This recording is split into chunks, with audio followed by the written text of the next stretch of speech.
Good morning, everyone. I know everybody's starting to join the session right now, so we'll give everybody a couple seconds here before we get started. Thank you for joining.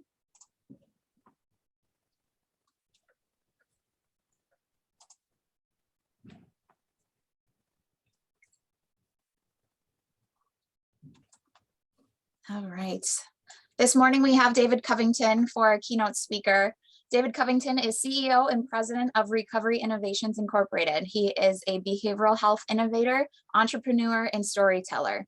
He is also a partner in Behavioral Health Link and founder of the international innovations Moving America's Soul on Suicide, Zero Suicide, Crisis Now, Crisis Talk, and Hope Inc. Stories.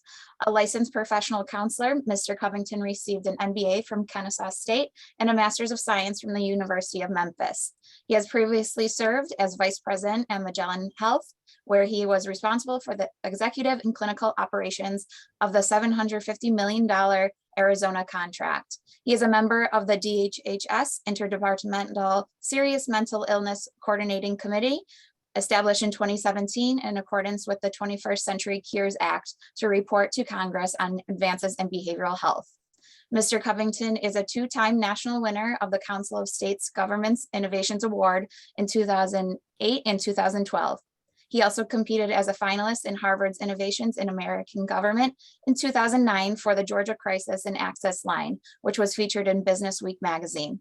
Mr. Covington has served on the National Action Alliance for Suicide Prevention Executive Committee since 2010.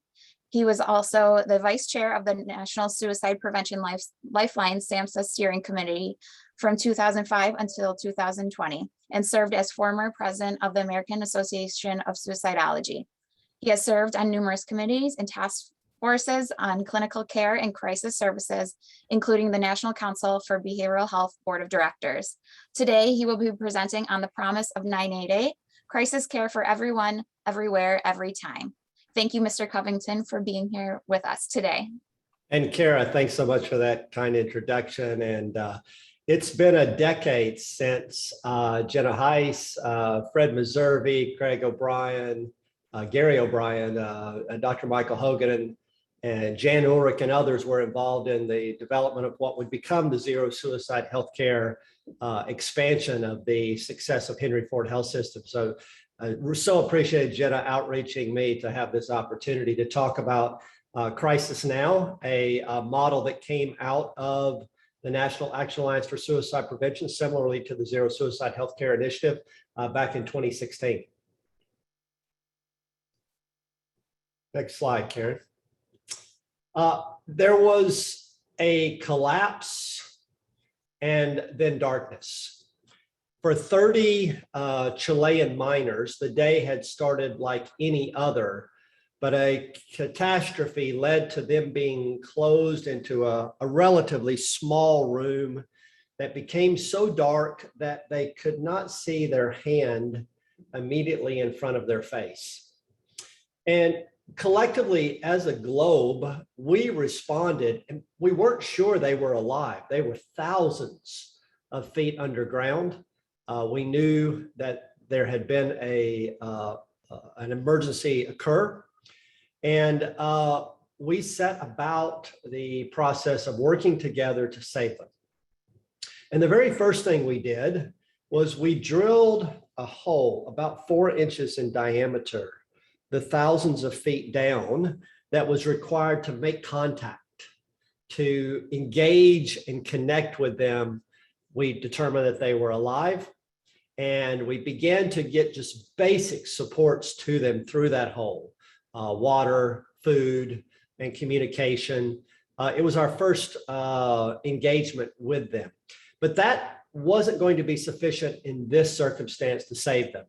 They were trapped underneath. So we dug and were able to drill a much larger hole. Again, not really large, but large enough for a capsule to be lowered down. And none of this existed. The technology, the tools, we had to come up with them for someone trapped this far below the surface. And that capsule allowed us to go to them, to outreach them actively. And we went down to them, and we could provide some immediate treatment on the scene and provide some additional supports. And yet that, in this particular case, was also going to be insufficient. We needed to bring them back up. And that's what we did. One by one, those 30 miners, it took weeks for us to complete this process. But there was a worldwide celebration of the fact that we had been able to save the lives of these individuals who had been trapped, who had been in darkness, and who needed support. Next slide, Karen. That obvious, caring, engaging, supporting, global collective impact and outreach has not been what we've seen for those whose darkness is not being trapped in a mine, but having some kind of a mental health, substance use, or suicidal crisis. For those individuals, it's been a far different. So let's describe that. Dr. Michael Hogan was the commissioner there in New York State and my partner on the Zero Suicide Initiative. But related to the Crisis Now paper, he wrote this back in 2016. Crisis it's limited, an afterthought, a workaround, even non-existent. In many communities, it consists of something along the lines of an after-hours on-call therapist or space set aside in a hospital emergency department, fragmented. Now, this was never intended to be the case. The Community Mental Health Construction Act, from the beginning, from President Kennedy and that team that initially set out the blueprint for what should have occurred, they had crisis services as one of the 5 fundamental pillars of the system going forward. And it just didn't happen that way for a host of reasons. Next slide. The challenges we face today as a result of the lack of that crisis system, the lack of that concerted engagement and outreach for those who are in pain or in darkness, are the extremely long waits in the emergency department. We're going to talk more about all of these. The extremely costly way that we go about this, concerns about the public safety of not having these systems in place, and far too many deaths that have occurred, not only from suicide, but from opioid overdoses, from alcohol-related deaths, and other deaths that could have been avoided. We have had innovation in crisis care going back into the 50s, but these efforts have largely been isolated to individual communities. They have been the work of a county, of a city, and rarely has it raised to the level of a state or larger than that. The first crisis call center, suicide prevention call center, was lifted up in 1958 by Dr. Edwin Schneiderman in Los Angeles. That number is still in utilization today, and it is become the basis for a national proliferation of crisis call centers that were all across the country. Until about the year 1999 or 2000, they largely operated independently and without much professional orientation. But the introduction of 1-800-SUICIDE in 2000, 2001, and then ultimately the National Suicide Prevention Lifeline, 1-800-8255 talk, that 273 talk, I'm mixing up. The 273 talk number came out in 2005 and laid the groundwork for ultimately what we're going to see now with 988. But a host of other things that occurred in Houston, the CIT law enforcement training out of Memphis, and other efforts that really had to climb uphill every day for lack of funding and prioritization, and not much scale beyond that. Next slide. In 2005, we started to see full statewide efforts scaling well beyond what had occurred previously. In Georgia, a consent decree, a lawsuit from the Department of Justice, and a consent decree settlement with the governor's office and the Department of Justice led to the introduction of a statewide air traffic control system, if you will, a call center where individuals were, there was a use of technology to support the individual in crisis in a way to follow them through that fragmentation that we've so often seen. Ultimately, they launched that statewide call center in 2006. And then in 2014, moved to statewide mobile crisis teams that would go out to where the individual was, in the home, the apartment, on the street. In Arizona, if we go back a slide, in Arizona, the law enforcement engagement of people in crisis led to an understanding of the need to have more direct access to services, and an approach where crisis receiving facilities were directly accessible to law enforcement with a never reject police drop-off approach was adopted in around 2005 and expanded over the course of time.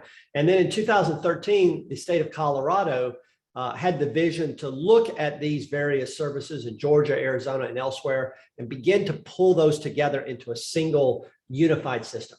Next slide. We've had a host of papers over the course of time, but I'm going to mention 4 fundamental ones. In 2005, the Technical Assistance Collaborative, John O'Brien and others at TAC, put together the crisis monograph. And it was the first time we had a view of a systems approach, an integrated approach to crisis care. In 2016, we released the Crisis Now framework.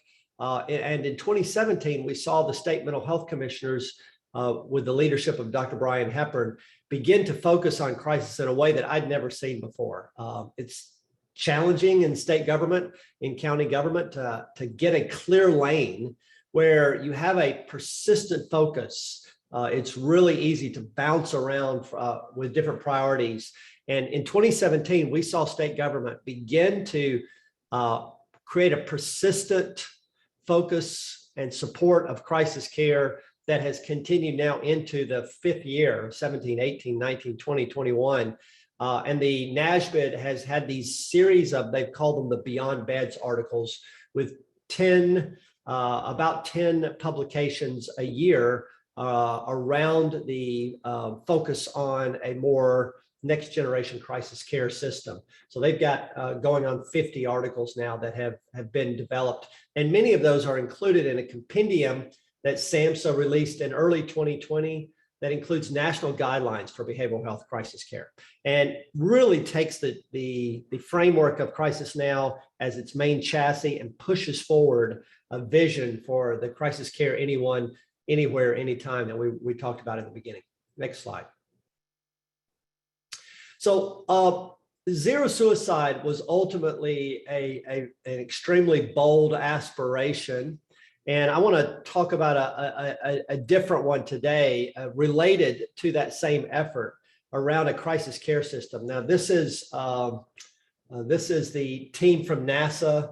They're actually celebrating. You may remember when they landed the rover on Mars within this last year or so, and they had a little bitty drone, a helicopter that flew out of that. And this is them celebrating the success of that drone flying on another planet. But it's the words on the wall behind them that really I thought was inspiring. Dare mighty things. So let's talk about how we might dare a much mightier system of care, and think about the way that we responded to those Chilean miners, without judgment, without shame, instead with a all-on full effort, an integrated and collective effort to save their lives and support them, get them back to their lives. Let's talk about what that might look like.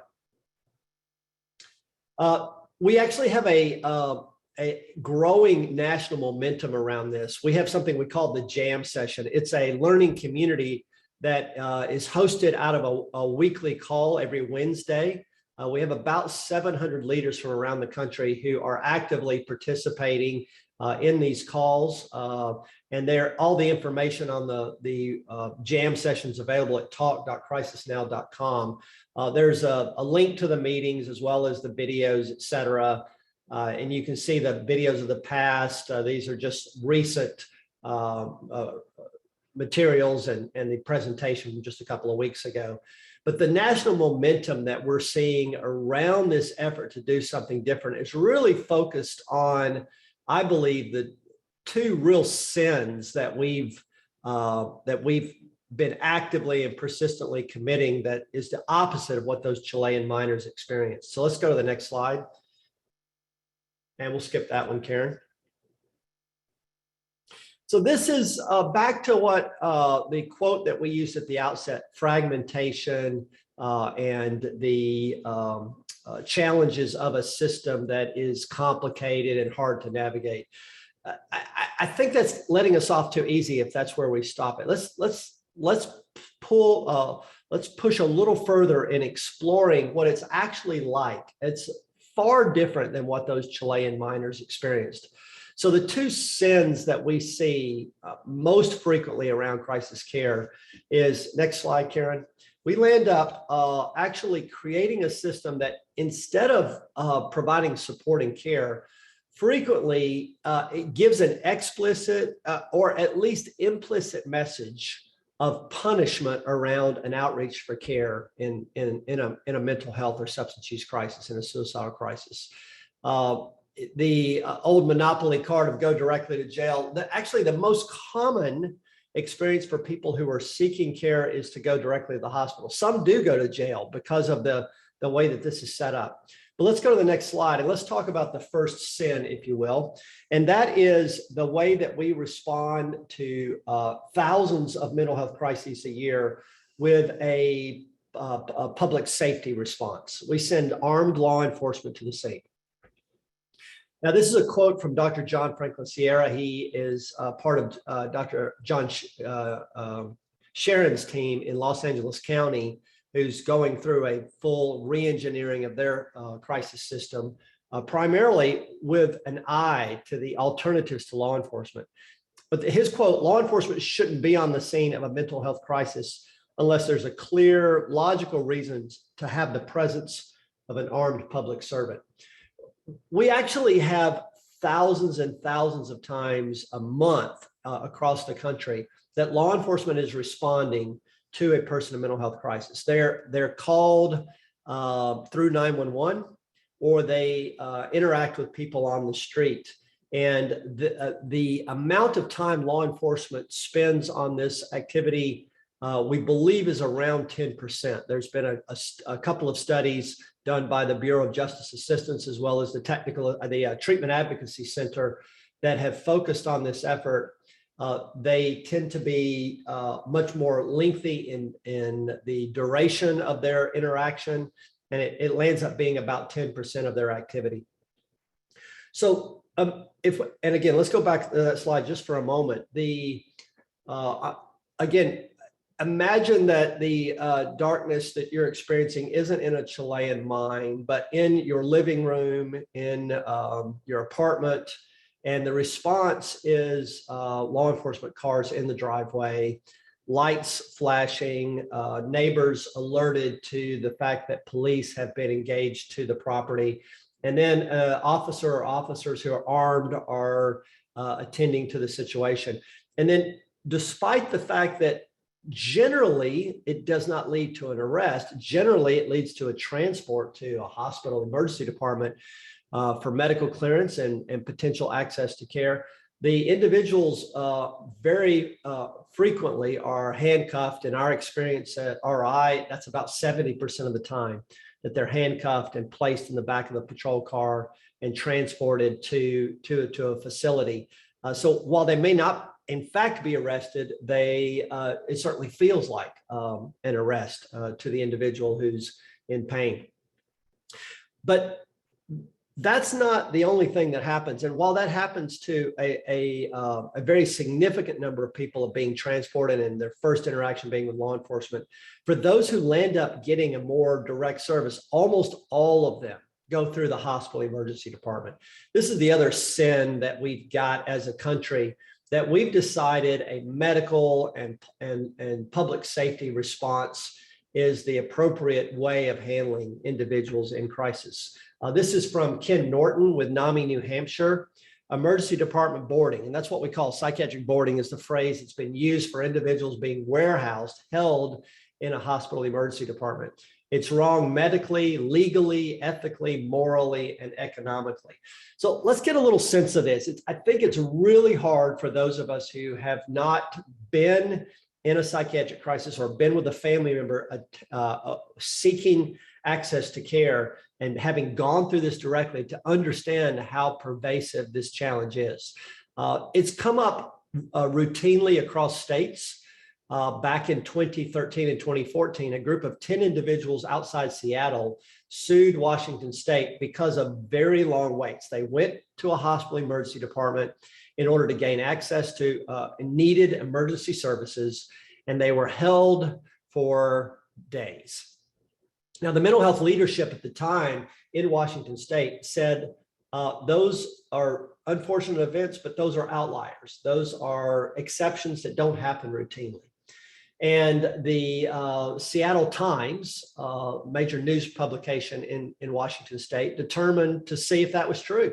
Were those 10 cases exceptions, unusual events? They did a year-long investigation, and they found that the average psychiatric boarding for people waiting to get into care was 3 days. For 3 days. For 24 hours, 24 more, and 24 more. That was the average. They found outliers that were in the weeks. This is really hard for us to get our heads around, that this is the way we respond to people in a psychiatric emergency, in deep emotional pain, feeling suicidal, is that we land up detaining them without real active care or treatment for days while they face the gauntlet of trying to get into a service.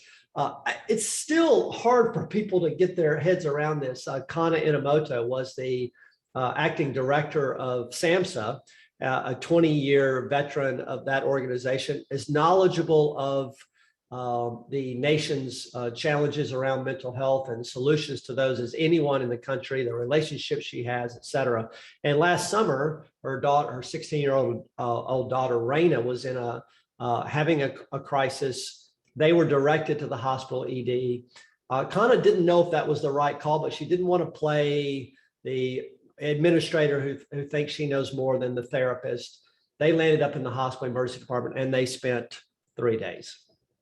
They were there for 3 days as they were attempting to get connected to care.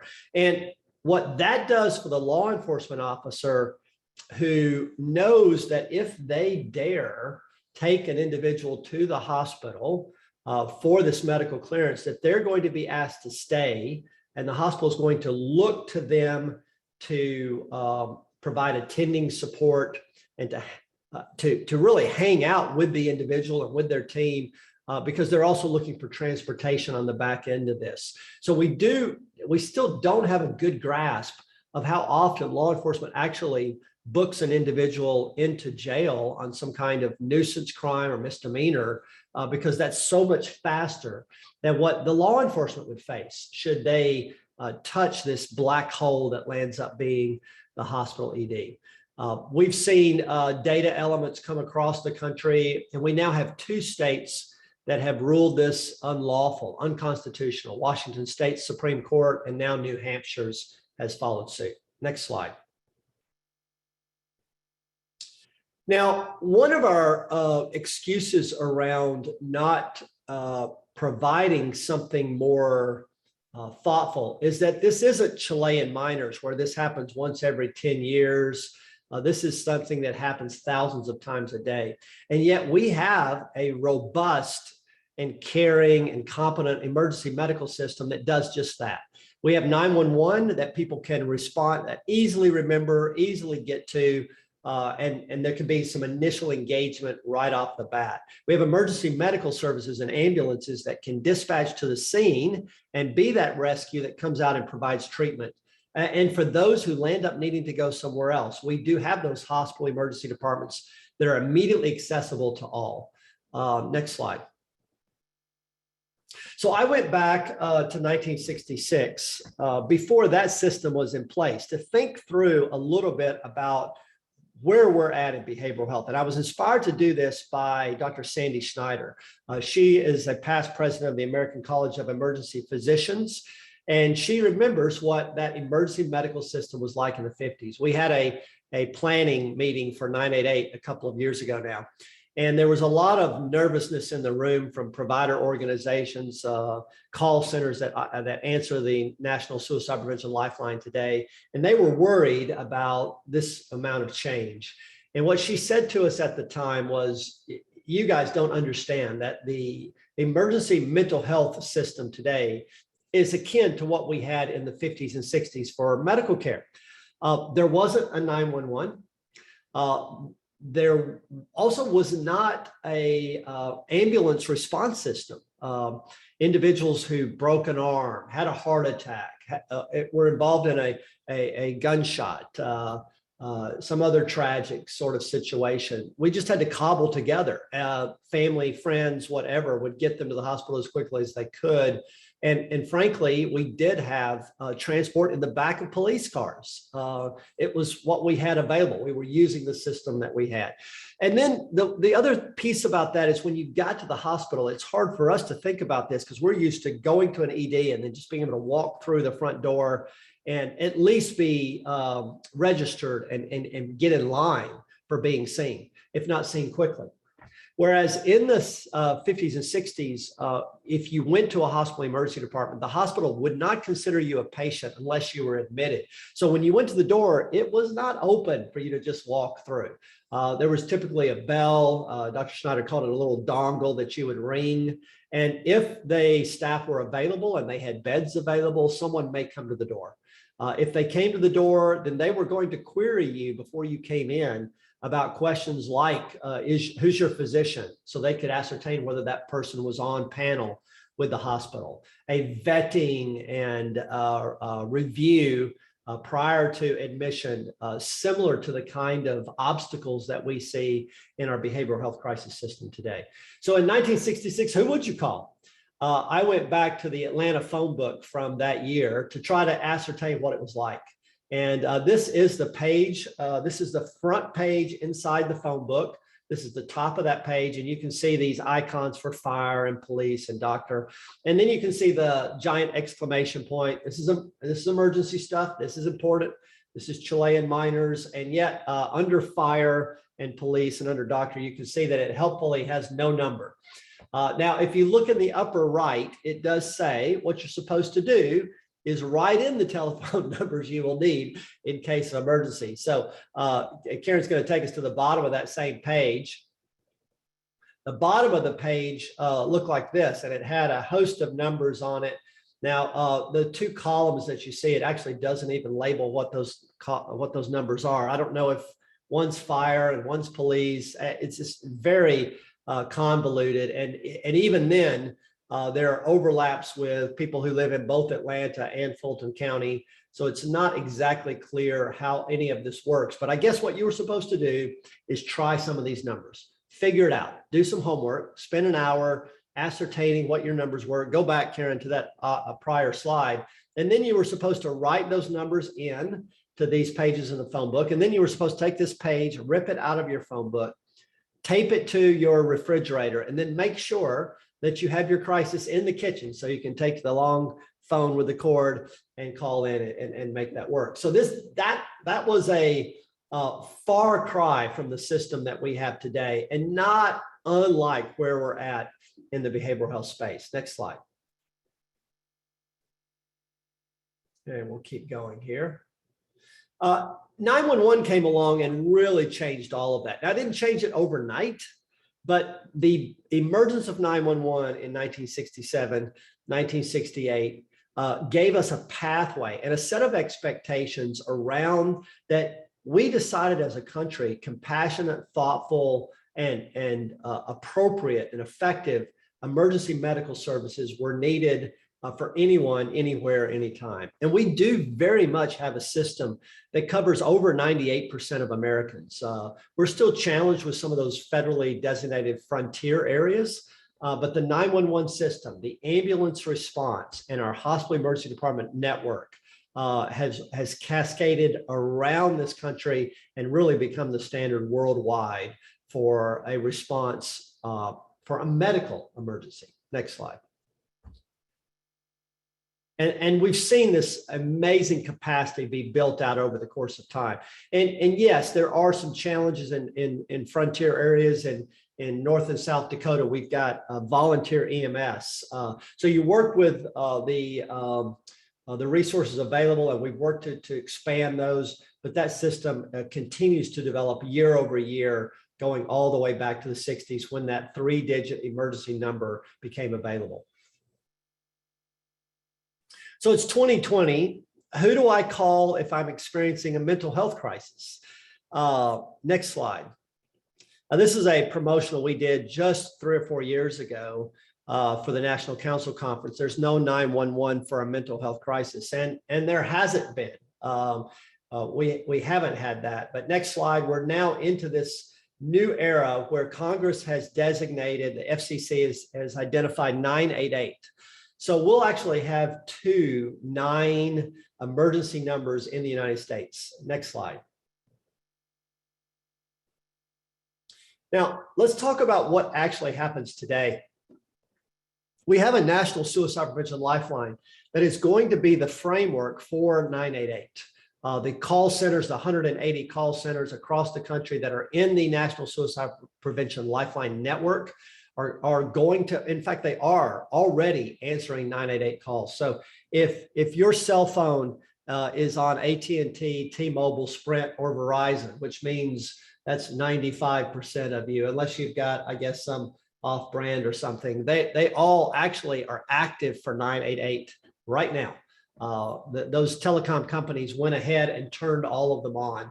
The actual go live date for the system is July 16th of next year, but they work now. We just haven't seen a lot of promotion to this point. But despite that, as of today, as of right now, a small number of the crisis calls that are occurring nationally and annually are going through to the National Suicide Prevention Lifeline. We'll see this shift as 988 becomes, the public becomes aware of it. But right now, it's a small number of calls that go through to that lifeline. A much larger number of calls go through to the county, state, city, the local crisis lines that have been established over the course of time. And those, many of those have been around for 30, 40, 50 years, even longer in Los Angeles. But even those, when we take the calls that are going through to some kind of behavioral health professional, and many of those calls in yellow or mustard are answered by the same organizations that answer the lifeline. So whether somebody calls through on a county line or the national line, it tends to go through to the same organizations. But the challenge for us right now is that most calls for individuals in crisis don't go through to those numbers. Most still go through to 911. The best we can estimate is that somewhere between 10% of the 240 to 250 million calls that go through to 911 every year are related to mental health and substance use crisis. So over the course of coming years, and certainly we'll see the same thing that 911 did, 988 will begin to take on all of these calls over the course of time. Next slide.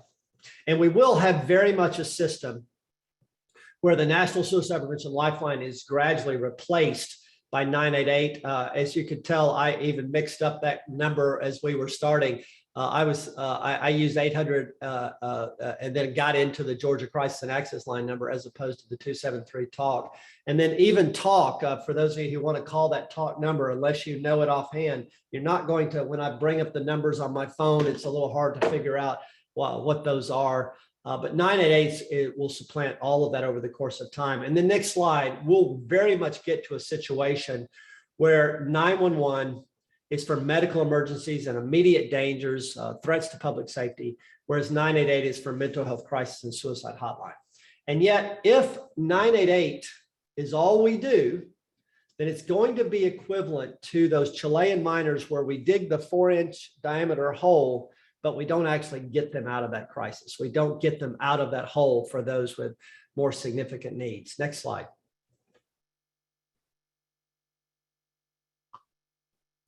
Now let's talk about this challenge.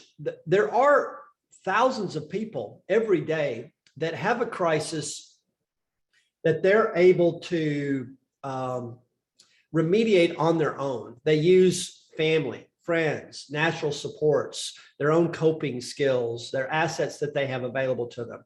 And that occurs just tens of thousands of times a day. Then there's another group that those assets fail. And they are in desperate situation, and they pick up that 400-pound phone and they make a call to a local county crisis line or to the National Suicide Prevention Lifeline. They'll call 988 in the future.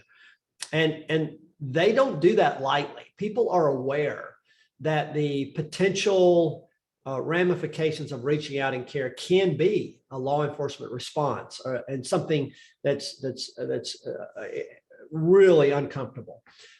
They do it because of fear and desperation. But then there is a group that call is not sufficient to get them on the right path. Many individuals will be supported through 988 as we go along, and they won't need more intensive services. But for those who need something more, for those where the drilling the diameter hole, the 4-inch hole, and making the connection is not enough, then that's the really where the rubber hits the road around this law enforcement involvement and the hospital medical clearance process that we currently have as what we've called the Gauntlet to care. So let's look at the way systems are currently developed today.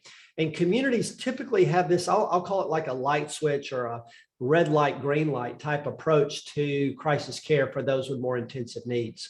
They're really built with sort of the concept that an individual either needs acute care, psychiatric inpatient, the highest level of service available, or they don't need that and they can get by with some kind of outpatient behavioral health or follow-up care. So we really began to challenge that assumption about those individuals. Next slide. And we use the locus to do that. For those of you not familiar with the locus, it's a patient placement criteria set. It's a ladder, not with an up or down. They need more emergency level of like psychiatric inpatient, or they don't. But rather, what level on a ladder do they need? And it does have the top, secure residential inpatient, and the bottom, recovery maintenance and low intensity outpatient. But it has 3 rungs on that ladder in between. Levels 3, 4, and 5 are levels of service that intensive outpatient, medically monitored non-residential, and non-secure residential are their ways of describing those service levels for those individuals. So as you look in the individuals who land up in the emergency department, that land up with law enforcement, what do they look like? So we took 11 years of data from the statewide Georgia Crisis and Access Line so that we could get a sense of how many people would better be served by services like mobile crisis, like 23-hour temporary observation and treatment in a crisis receiving facility, or even short-term crisis hospital beds as an alternative to more intensive and costly secure residential inpatient. Next slide.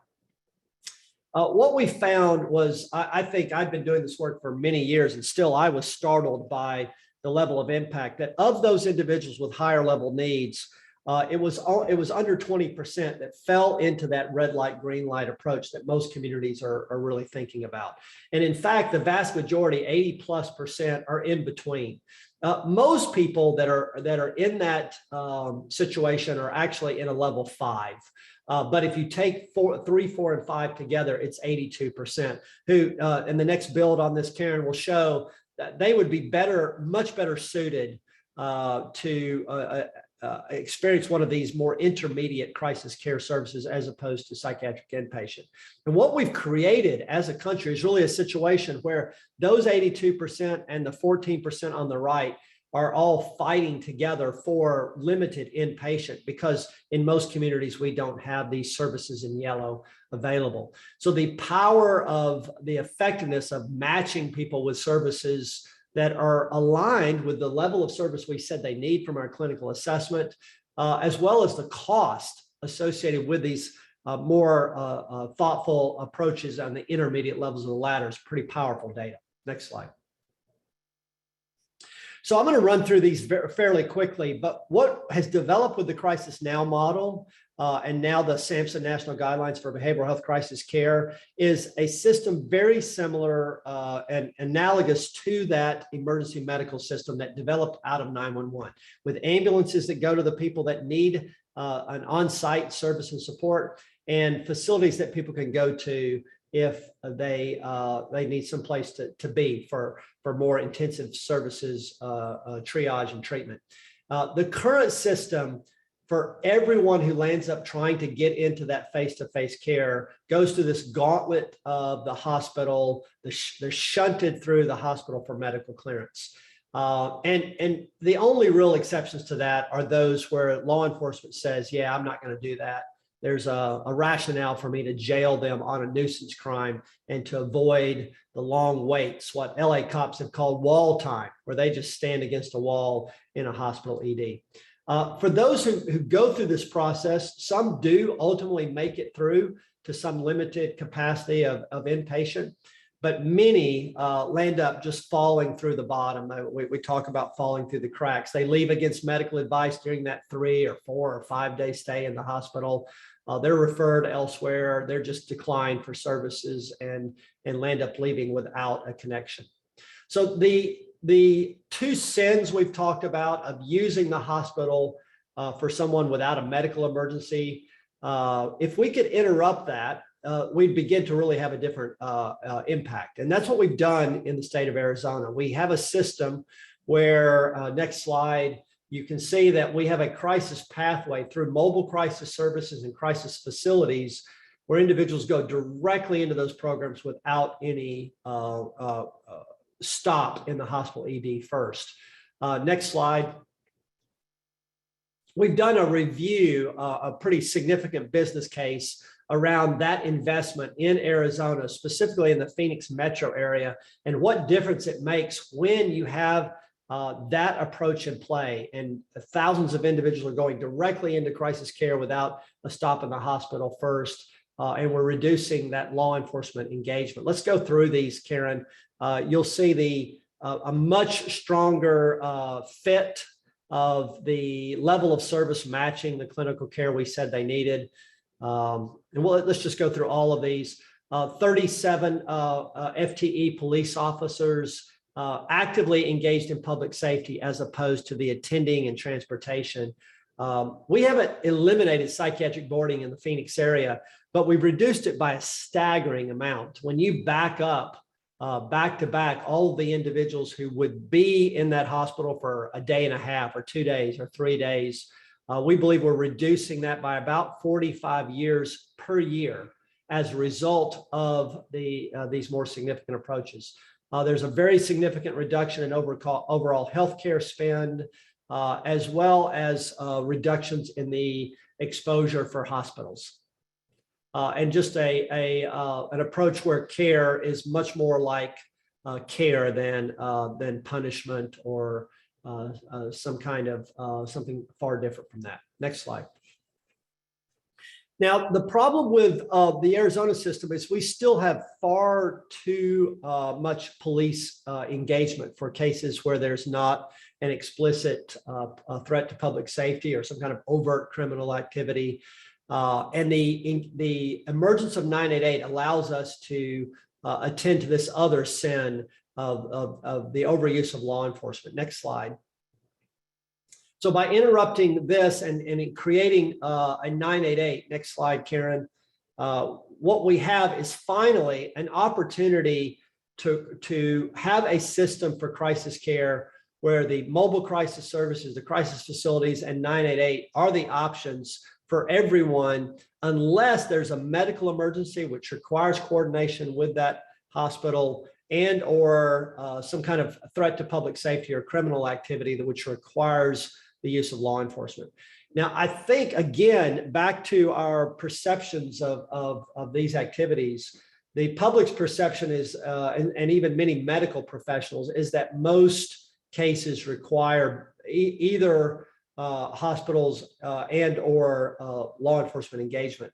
In our experience, this is a very few cases that actually require one or both of law enforcement or hospitals. The situation we have today is 20 to 25,000 times a day in the United States. A person in mental health crisis is in a hospital emergency department. And in our experience, 2-3% of those need some kind of medical treatment beyond their psychiatric or substance use emergency. Next slide. We're actually starting to do research around the effects of this from a diversion standpoint. Dr. Matthew Goldman from UCSF has been looking at the entire Arizona Medicaid claims data and beginning to get a real sense of the power of the diversion to keep individuals out of the emergency department and or psychiatric inpatient when their clinical situation doesn't warrant it. But the early findings are really these crisis services lead to lower costs, shorter stays, and a much less restrictive set of interventions. Next slide. So I want to run through these quickly, but just to give a flavor for the way these systems work and how fundamental the shift is from this niche boutique approach. And by niche or boutique, remember that slide with the Lifeline calls in the upper left. The Lifeline's actually served a very small number of the overall calls. 988 gives us the potential to have everyone ultimately going through 988 for a psychiatric emergency. But think through the same thing for crisis facilities and mobile crisis services who have been selective about who they chose to serve. They determined that they would serve someone if they didn't have, and then there's a litany of if they didn't have a substance use challenge, if they didn't have any aggressiveness or assaultiveness, if they didn't, if they weren't a teenager or adolescent. And we go through all of these sort of vetting that we used to see trying to get into that hospital emergency department versus a system like we have with a hospital emergency department today, where every individual who walks through that door is ultimately going to be seen. So it's a pretty fundamental shift. And look, Karen, let's go through these slides. And we're just going to scan right through them, and I'll talk as I do. I came on in RI in 2013, and very proud of the innovation with the living room model that we have developed over the course of the past many years, where the inclusion of hundreds of peer staff across our facilities nationwide and substantial numbers of people with lived experience working alongside doctors, nurses, counselors, et cetera, have created a really different sort of experience. And we're going to scan all the way through these, Karen.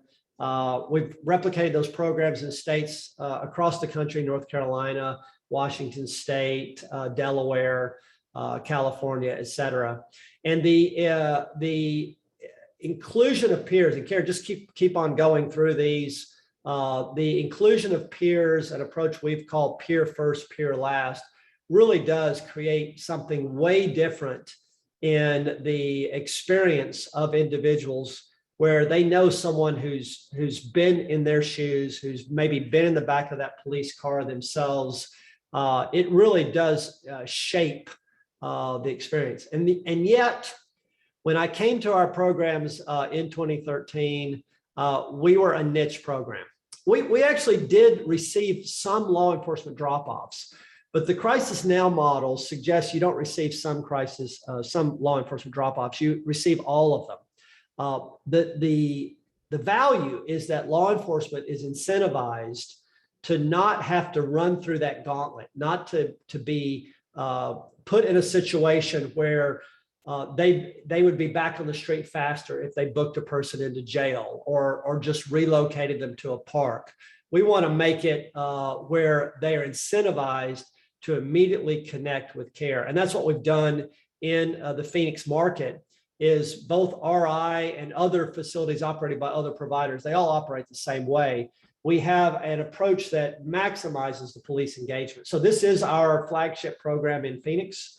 And you'll see the law enforcement officer has pulled up. There are actually some parking spaces to the left of this car that are dedicated for law enforcement, but they don't park there. They park right on the street, right next to the door where it says police entrance. And Karen, keep going through these slides. You'll see that as they walk toward that door, there's a door that is not a door into admissions. It's not just a special police door. It's a door that goes into like a small airlock room that connects directly to the unit. So this is the room inside. The door on the right is the door that law enforcement officer is knocking on. The door on the left goes directly into the 23-hour temporary observation and treatment unit. And individuals who are brought from law enforcement are introduced in this room. A peer will come to that individual. Nurse practitioner or physician is going to engage with that individual. There's a brief introduction, and the guarantee for law enforcement is they're back on the street within 3 to 5 minutes. This happens 50, 60 times a day across the Phoenix market, that law enforcement just comes in. If they have paperwork, they share it. Otherwise, it's just an introduction, and then they go back to their car and they're back on the street.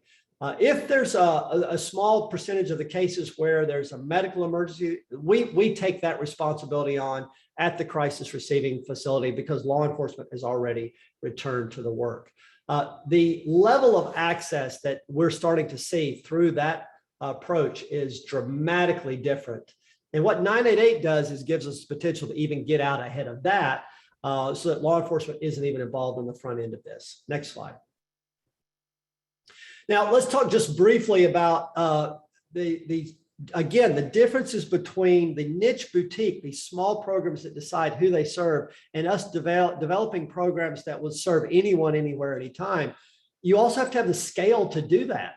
Again, the Chilean miners were 30 individuals occurring once in a blue moon. We're talking about crises that are occurring constantly. So in order for us to attend to this with the measure similar to what we see on the emergency medical side, we've got to have the resources to do that. So let's just look quickly at a couple of slides that give us a sense of that. This is the Phoenix market. And you can see that we have 3 of the yellow circles are the crisis receiving facilities, and the color-coded areas around them are a 20-minute driving radius. So we have actually 85% of the population in Phoenix is within a 15 to 20-minute driving range of one of these 3 facilities. So it is the fastest thing for law enforcement to do when and if they engage with someone. They're just bringing them to one of these facilities. They're dropping them off and they're going about their day. They don't need to determine whether it's substance use or mental health. They don't need to determine payer source or age. They just bring them to these facilities and they move along. Next slide. But we also have a very robust mobile crisis services as we look to remove law enforcement from these cases where there isn't an explicit threat to public safety. The volume is hard to really imagine when you don't have these resources available in your community. But this is 28,000 times over the last year. This is the heat map of where mobile crisis responded. And again, they're not going to secure settings of hospital emergency departments. They're not contributing to that chokehold in hospitals. They're going to where the people are. They go in teams out to the street, to the apartment, to the home, and they come in as 2 old friends. They're not in uniforms. They're not in marked vehicles, and it's a much more supportive environment. Karen, let's go through to the next slide. We're going to skip this bridge center for the lack of time. These builds on this slide are just going to show the components of some of these programs as they've been built around the country. Karen, let's go all the way through this one into the next slide.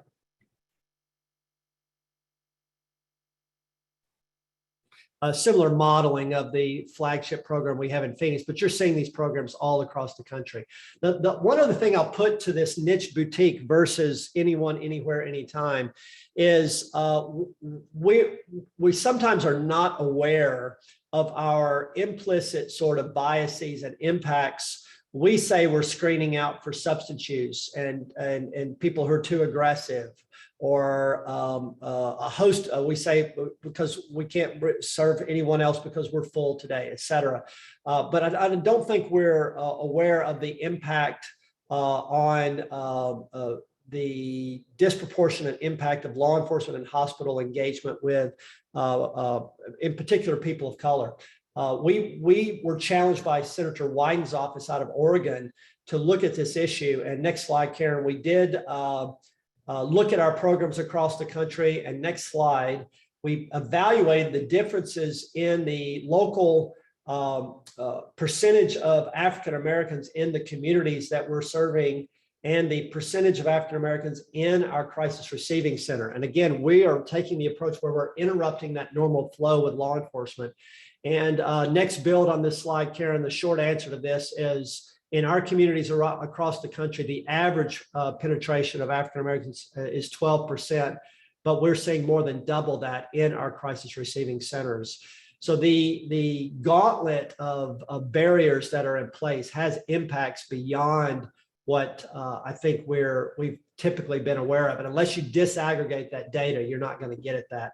So again, the opening this up, that crisis care is available to anyone through 988, both the immediate connection and then the types of follow-up services that would be helpful is really important. So Karen, I'm going to stop there and see, Kara, if there are questions that we want to respond to or dialogue that's in the chat text that we might want to think about. Yes, thank you. There are a few questions already. So the first one is there information out there about which jurisdictions go to 911 versus suicide talk line versus local county state crisis lines?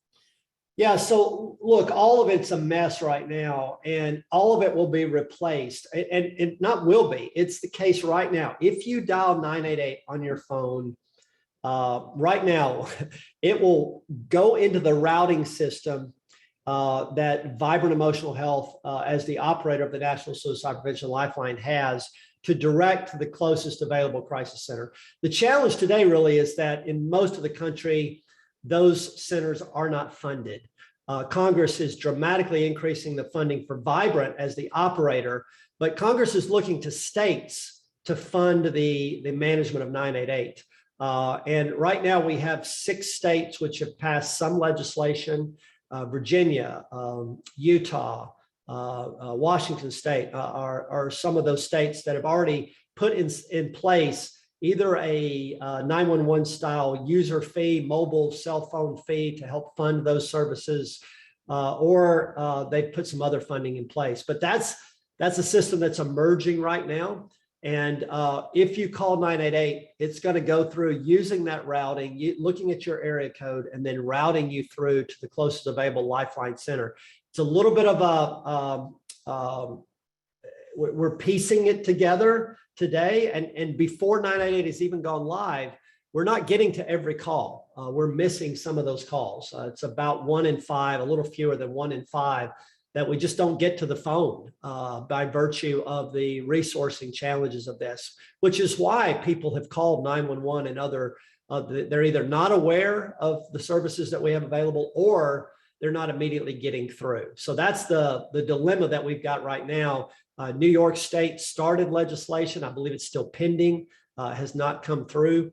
And other states are having to do the same thing. They're having to think through putting legislation in place that's going to bring the funding to resource this. And so to bounce off of that, there's another question. Can you recommend to clients now to use the 988 number, or would we wait until it goes live in July 2022? Yeah, so, that's going to be depending, I guess, who you ask. SAMHSA certainly is wanting to be thoughtful about the national promotion of this. And yet July 16th of 2022 is barreling down on us. The reality is, if you ask someone to call in Georgia, whether they call the Georgia Crisis and Access Line, the National Suicide Prevention Lifeline, or they dial 988, it all goes through the same center. It's the same organization that's answering those.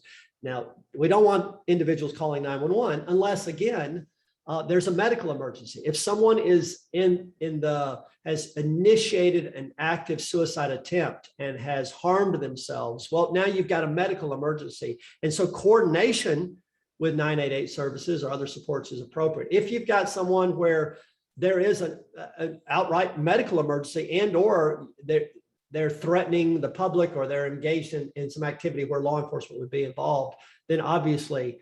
But I think for this, the simplest thing is to begin to lean into 988, which is live. There are a few cell phone companies, again, very small ones that haven't come through yet, and landlines are not yet active. So If you still have a landline, that's going to be next July when that comes live. All right. And can you tell us how a local mobile crisis service can make sure the 988 system is aware of our services for the county/community we cover so we can assist in local crisis support? Yeah, so this coordination of 988 and mobile crisis services is going to be really, really important. Why do call centers dispatch law enforcement or send someone to a hospital? They do that because the person on the other end of the phone, they just feel like there's too much risk without a face-to-face engagement, and they don't have mobile crisis services available. If they had them available, then dispatching those would be the activity that makes the most sense. If you don't currently know who your Lifeline provider is, the easiest thing is to pick up the phone and dial 988, and it's going to take you through to your closest center and make that connection that way. The Vibrant Emotional Health website for the National Suicide Prevention Lifeline, if you Google National Suicide Prevention Lifeline, you will see a map that allows you to query through who your local Lifeline provider is and make that connection. But the Vibrant team will be under this 988 deployment, focusing on inventorying mobile crisis services nationwide and dramatically strengthening those connections. We do have in the SAMHSA national guidelines the expectation that call centers in 988 are actively deploying mobile, even using GPS-enabled mobile crisis dispatch, that they're sending out the closest available team using technology. And we have states like the full state of Georgia who've been engaged in that activity for almost a decade now. So that's the right question, and keep running to make those connections if they don't exist already. All right, thank you. Unfortunately, we did not get to all of the questions, but we do have to end our session there. Thank you again. We really appreciate your time today. Thanks, Kara. Thank you.